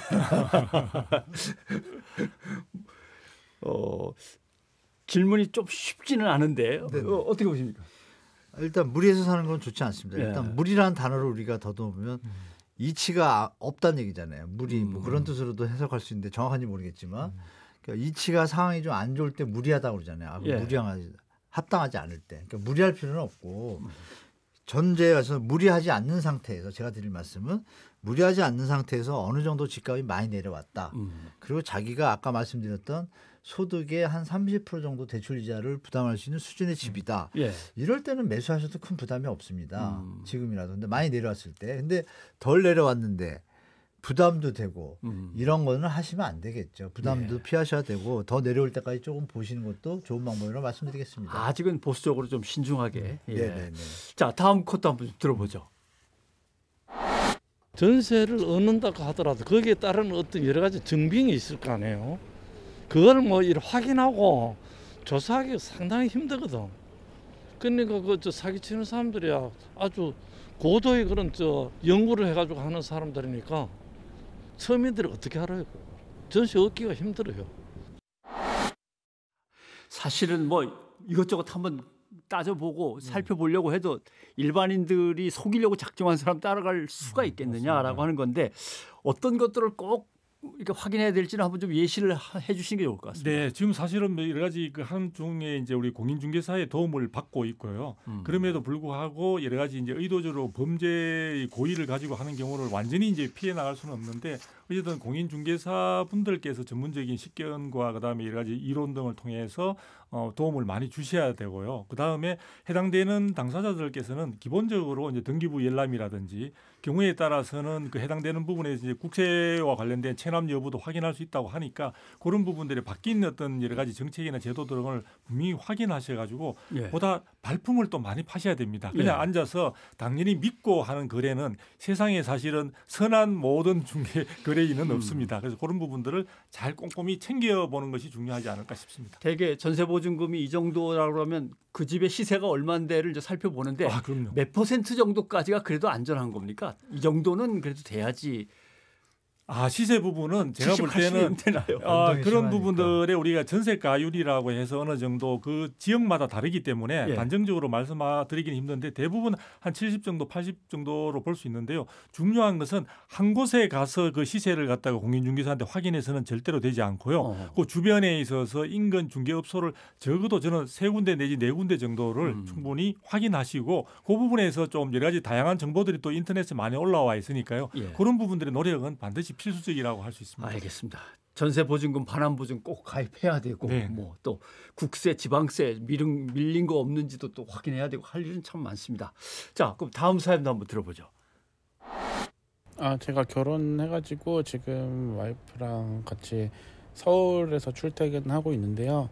정권 바뀌고 부동산 정책이 계속 바뀌는데 금리는 오르고 언젠가는 내 집 마련을 목표로 하고 있는데 신혼부부는 앞으로 어떻게 준비를 해가면 좋을지 좀 전문가께 여쭤보고 싶습니다.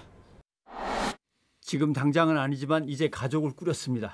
자, 앞으로 어떻게 계획을 짜야 될까요? 신혼부부의 입장인 것 같습니다. 뭐 일단 청약통장 들으셔야 되고요. 청약. 1번이. 네. 그리고 뭐 워라밸 하지 마시고 돈을 잘 모으시고 예. 시드머니를 잘 모으신 다음에 일단 이제 청약 현장에 대해서 이제 공부를 좀 하셔야 되고 그리고 부동산 이론까지 하기엔 버거우실 테니까 이제 공인중개사 한두 분 정도 좀 친하게 지내셔서 평소에도 이제 좀 부동산에 대해서 관심을 가지셔야 됩니다. 예. 그냥 방치하지 마시고 결정적으로 이제 지금처럼 뉴스가 이렇게 주택 가격이 변동 상황이 심할 때는 요새 유튜브 잘 돼 있잖아요. 예. 유튜브 보시면 제가 볼 때 답이 나온다고 보거든요. 좀 외람된 얘기 같지만 요새는 이제 양극화돼 가지고 뭐 팩트를 하는 데도 있고 또 좋게 보는 데도 있고 반반 갈리니까 여러분들이 보시면 판단이 되실 겁니다. 아마 그래서 결정적인 건 뭐냐면 정부에서 신혼부부들을 위해서 이번에 올해부터 한 5년 동안 대대적인 공급 물량이 많아요. 그래서 청약 통장만 드실 게 아니라 정부의 신혼부부 공급 그 일정이 있습니다. 네. 그걸 좀 받아보시고 LH나 이쪽에 이제 그 가입하는 데가 있어요. 가입을 하면 알림까지 해줍니다. 그럼 거기 현장에 좀 관심을 가지시고 하시다 보면은 좀 기회가 있지 않을까를 말씀드리겠습니다. 발품 열심히 팔아야 되는군요. 예, 그리고 사실은 뭐 잘 말씀을 해주셔가지고 거기다 하나 딱 붙이면은 부동산 시장에 특히 주택 가격 같은 경우는 변동성을 가지고 있습니다. 항상 올 때가 있으면 내릴 때도 있고요. 근데 지금까지의 국내 부동산 시장에 특히 주택 가격을 보게 되면은 전반적으로 등락은 있었지만 대체적인 상향의 모습을 보여줘 왔습니다. 그걸 좀 참고를 하시고 신혼부부라면은 너무 급하게 생각하시지 말고요. 저도 사실 무주택자로서 출발을 했기 때문에 그런 부분에서 조금 더 길게 보고 준비를 하시면 앞에 아까 우리 한 교수님께서 잘 말씀을 해주셨으니까 그런 걸 포함해서 긴 시각에서 좀 접근해 주시면 좋을 것 같습니다. 두 분의 유튜브는 있습니까? 아니 저는 뭐 그냥 개별 유튜브에 참여는 많이 하는데, 예. 네네. 제가 저는 얼떨결에 좀 오픈한 게 하나 있습니다. 알겠습니다. 나중에 한번 저도 공부하러 들어가 보겠습니다. 네. 자, 다음 사연도 한번 들어보죠. 전세를 주었는데 그 세입자가 이제 나갈 때가 됐는데 그 전세값은 들어올 때는 만약에 9억에 들어왔으면 이제 나갈 때는 한 7억이 된 거예요. 그러니까 2억 정도를 대출을 받아가지고 다시 돌려줘야 되는 상황이 되어서 되게 난감해하고 있습니다. 지금 대출을 알아보고 있는데 대출 이자가 너무 높아서 어떻게 할지 되게 고민하고 있습니다. 세입자 아닌 가구주의 입장이 하나 나왔습니다. 글쎄 돈을 이렇게 장만하시고 얘기하기도 참 난감한데 정말 좀 제 얘기가 좀 고깝게 들리겠지만 아니 그러면 그냥 파시면 되잖아요. 싸게. 뭘 고민하십니까? 확 낮춰서 어떻게든 빨리 파십시오. 지금 만약에 손해를 안 봤다라면 지금 이거 무리한 상태잖아요. 결론은. 고민해가지고 병 얻으시는 것보다 빨리 처리하시고 나중에 또 한번 투자하실 수 있잖아요. 그러니까 지금의 대출 가격이 정상적인 대출 전세가가 아니기 때문에 말씀드린 대로 이게 만약에 강남이다 그러면 이거 만약에 더 내려갈 수도 있잖아요. 2억인데 뭐 옆에가 더 내려가면 이렇게 고민하지 마시고 팔기가 힘든 건 알지만 예. 만약에 팔 수 있다라면 차익이 발생했다라면 욕심만 줄이신다라면 처리가 되지 않을까요? 요 몇 년 사이에 워낙 올랐으니까 네. 팔아도 엄청난 손해를 보고 파는 건 아닐 거라는 이제 전제를 박사님 하시는 것 100% 같습니다. 이득일 겁니다. 제가 볼 때는. 근데 그런 뭐 개별적인 사정들이 다 다를 수 있기 때문에 저는 이제 결국 손절하라는 말씀이신데 손절하셔야죠. 그 부분은 이제 개인마다 여러 가지 사정들이 있을 거니까 저는 단정적으로 말씀은 못 드리겠고 지금은 사실은 이런 부분들 때문에 아까 그 차익 부분을 돌려줘야 되는 부분을 대출을 고민하시는 분들도 있는가 하면은 예. 최근에 와서는 역월세라고 해가지고 오히려 세입자에게 집주인이 그 해당되는 차액만큼을 월세로 주면서 예. 그 그렇죠. 임대차 기간을 연장하는 그런 사례도 등장하고 있는 것 같습니다. 그래서 이 부분은 시장 상황의 변화에 의한 것이기 때문에 당장의 어떤 의사결정 과정에 있어서 비용 부담이 어느 정도 늘어나는 것은 저는 불가피한 상황이 아닌가. 그래서 선택은 각자의 몫이기 때문에 제가 개별적인 사정을 다 모르는 상황에서 하나의 어떤 방향으로 결정을 내리라고 말씀드리기는 좀 어렵습니다. 네. 제가 사례를 직접 보지는 못했는데 네. 젊은 사람들이 요새 이런저런 거 장만하기가 어렵고 하니까 아예 주세로 가는 경우도 있다고 해서 네네, 실제 있습니다. 주세는 그냥 세입자 입장에서는 그렇게 위험하지는 않은 겁니까? 어떻게 봐야 되나요? 지금 제가 보기에는 현재 이제 우리가 전세에서 월세로 전환되는 비율이 점점 커지고 있고 지금의 경우에 서울 같은 경우에 있어서도 거의 절반 가까이가 이제 월세로 되고 있는 것 같습니다. 그 월세 부분이 조금 더 진화한 선진국형이 좀 뭐 주세라고 볼 수가 있는데요.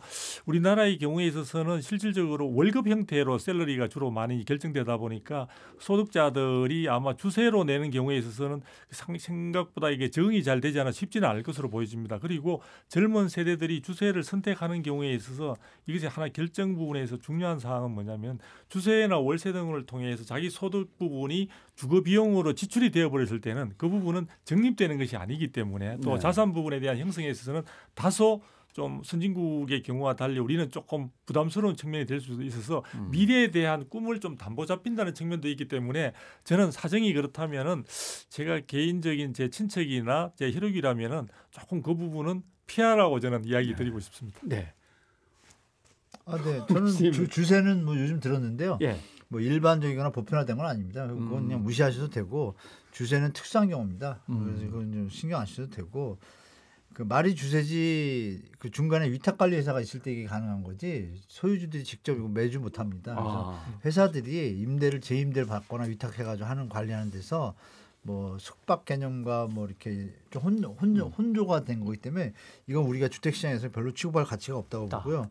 그냥 월세만 보시면 되겠습니다. 월세는 이제 우리 저 소장님 말씀대로 월세는 전세할 능력이 안 되니까 월세를 하시는 분도 많은데 지금 이제 상황이 바뀐 게 전세돈을 빼서 월세를 사니까 월세 이율은 4%인데 금리는 5.5%인 거예요. 그래서 요새 스마트한 분들이 자꾸 월세로 가다 보니까 또 전세가 더 물량이 나오고 월세는 또 월세 가격이 조금씩 오르는 효과가 있는데 이게 이제 시간이 좀 지나면 이제 또 균형점을 또 맞출 겁니다. 제가 볼 때. 알겠습니다. 아무튼 제가 전담하는 분야가 이쪽이니까 이 얘기를 좀 안 여쭤볼 수가 없습니다. 네. 자, 두 박사님. 네. 언론이 부동산 관련 보도를 한 데서 제일 불만스러운 게 어떤 게 있으십니까? 제가 볼 때는 조금 너무 이제 물론 신속한 정보를 제공하고 기사나 이런 부분들을 구독자들에게 제공하는 건 좋은데 조금 앞서가는 부분들이 있게 되고요. 어떤 경우에 따라서는 해당되는 어떤 정부의 이런 정책 방향에 따라 지나치게 그쪽에 편성을 하거나 또는 그 반대되는 쪽으로 해서 오히려 많은 구독자분들에게 혼란스럽게 만들거나 되게 당황스럽게 만드는 그리고 일부의 사례 부분들을 기사화를 통해서 되게 확대 재생산하는 경우들이 있다 보니까 그런 부분들이 많은 시민들이나 구독자분들에게 판단에 있어서 굉장히 혼란을 줄 수 있는 그런 측면들이 있어서 조금 중립적인 아니면 중심을 잡고 언론에서 좀 역할을 더 해주시면은 아마 많은 국민들이 안정적인 주거 생활을 하는데 도움이 되지 않을까 싶습니다. 그러니까 어떨 때는 집 아직도 안 사셨습니까? 나 그러다가 난리 납니다. 이렇게 얘기할 때가 있었는데 또 어떨 때는 뭐 시장이 무너집니다. 이렇게 하고 정신이 없습니다. 기사 보다 보면. 네. 교수님도 불만 많으시죠? 상당히 많죠. 개인적으로.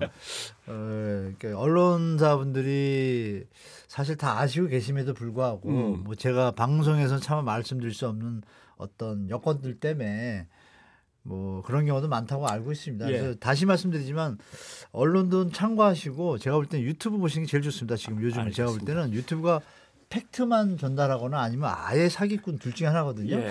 그것만 이제 우리 시청자분들이 잘 판단하시면 예, 뭐. 제가 볼 때는 언론과 그 유튜브와 그리고 잘 비교하시면 답이 나올 것 같습니다. 예. 유튜브도 경력을 잘 살펴보시면 믿을 만한 유튜브가 있는 거군요. 그렇죠. 예. 예, 언론이 왜 그런지를 뭐 교수님이 말씀 못하시니까 제가 하겠다면 네. 역시 건설회사들이 언론사 사주인 경우가 워낙 많습니다. 네, 이제는 맞습니다. 큰 언론사만 따져도 한 50개 정도는 되는 것 같은데 뭐 그런 영향도 있는 것 같고 거기서 또 수익이 언론사로서는 많이 생기니까 그런 것도 있는 것 같고 광고 수익 같은 거. 자, 알겠습니다. 김종배의 시선집중 설 특집으로 마련한 2023년 부동산 대전망은 여기까지입니다. 오늘 함께해 주신 두 분 말씀 고맙습니다. 감사합니다. 고맙습니다. 설 특집으로 마련한 김종배의 시선집중 여기까지입니다. 지난주부터 비대위 체제로 운영되던 김종배의 시선집중은 내일부터는 김종배 진행자가 복귀해서 정상 체제로 돌아갑니다. 변함없는 응원, 성원 그리고 더 큰 사랑 보내주시기 바랍니다. 긴 듯 짧았던 연휴 끝났습니다. 내일부터 다시 힘찬 일상 보내실 수 있도록 연휴 마지막 날 마무리 잘 하시기 바랍니다. 모두들 안전한 귀경길 또 집으로 돌아가는 길 되시기 바랍니다. 지금까지 변상욱 기자였습니다. 여러분 고맙습니다.